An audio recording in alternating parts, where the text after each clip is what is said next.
Hey everybody, how's it going? Tin Man here. Just playing in the old saw lab. That's what this is. This is fun. This is how I relax. This is how I play. What do we got here? Oh, uh, xl130 Super back on the bench.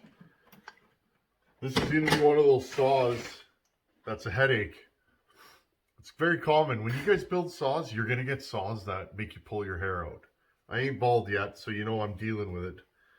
Um, that's just part of the game. You guys want to build saws, you're gonna get that saw once in a while. That just every time you get it running good, it does something else. Or every time you fix one problem, you create four more. That's what porting Homelites is, and it's fun, and I enjoy it. But sometimes you're like, oh geez, here we go again. Here we go again. You guys saw this saw run on film, video. It ran okay. It pulls chain. Uh, it pulls pretty hard. It's pretty fast. 2,000 plus RPM in the cut is what I'm seeing on my tack. Um, so this thing in the cut is out revving a stock one out of the cut, like at full, at full rev. So that's good. That's what we wanted. I've put 6 or 7 tanks through this saw, and it's just trucking along. Piston looks brand new. It's clean, no carbon deposits, no heat spots. Plug looks good. I'm happy. Um, so it's win-win-win. Now, why is it on the bench? Well, after I did that video, the saw started running funny. Um, it started running poorly. It was losing tune. This saw has always been hard to start. You gotta fast idle it to get it going.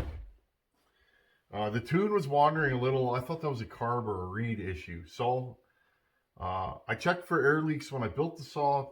It was fine. So I said, okay, we got a reed issue. So I started building custom reeds. And some of them ran better, some of them ran worse. And it's like weird.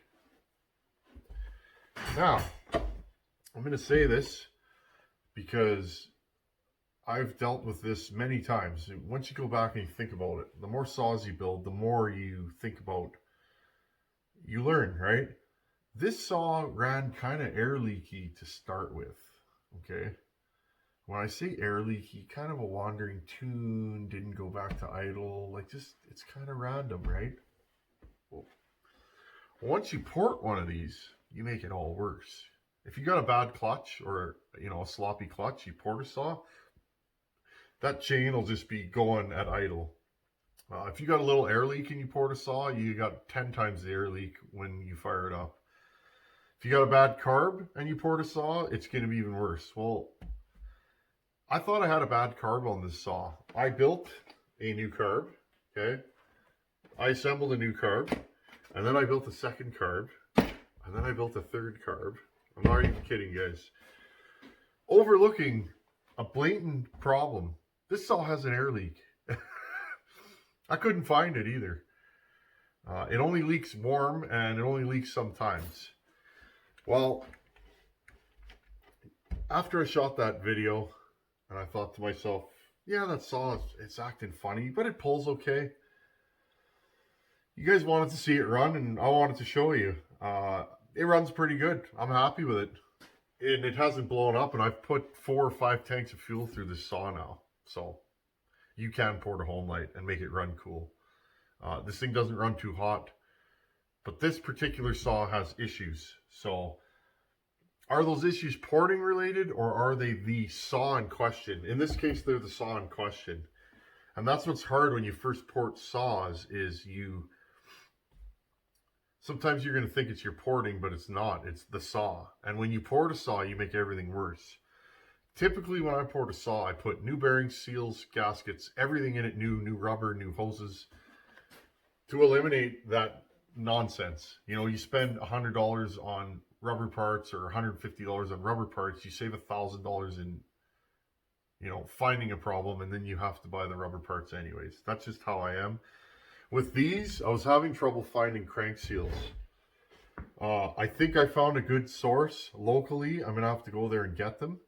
But this saw has a crank seal leak on the flywheel side. Okay, I took this brake clean, saw was idling. I sprayed it through the grate here. Okay, this side, okay, this side you can just spray with the clutch cover off. You can spray around the oil pump, and it'll suck the brake clean in and it'll stall the saw. Right? You could, if you're careful, you can spray around the reed block and find an air leak. But if you get it too far back, it's going to suck it into the carb and it'll die. Well, I couldn't make this thing leak, and then that night after I filmed that saw, I had it running again. I put it back in the wood, and it started to act really bad. So what I did was, I sprayed through these grates here where it sucks the air in, and it died instantly. And I mean instantly. I got the saw running again. I sprayed it again instantly. So I think what happened to this saw is the crank seals are old and dry. This saw is 40 years old, give or take. The crank seals are dry, they're original, and you run the saw and it runs fine. And as you run it more, that dry crank seal starts to come apart, and then you have a massive air leak, which is what this saw has. So we're gonna find crank seals locally. I would like to find a local source so that I can just go and buy 10 pairs and be done with it. So that's what's going on in my world today. Reporting another cylinder and getting right back into another Homelite. And that's my world today. Another old saw with an air leak. Surprise. Don't be shocked, guys. If you poured an old saw or work on an old saw, it probably has an air leak somewhere. 200 series Huskies with the intake block like these have, they leak all the time. They have intake leaks, leaks at the carb, leaks at the crank seals. That's normal. So the crux of this video is replace the rubber bits. It's just prudent. I haven't been doing it on these because I couldn't find crank seals yet. Now I know the numbers. I phoned some places that sell seals and I can get them. So we're in business. So when I get those crank seals, we're going to do a crank seal replacement on these. I think that will be a good video. I've never done them before.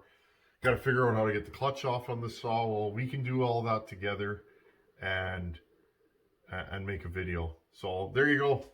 That's what I'm up to. Appreciate all you guys coming here. Just wanted to keep you in touch with what's going on here.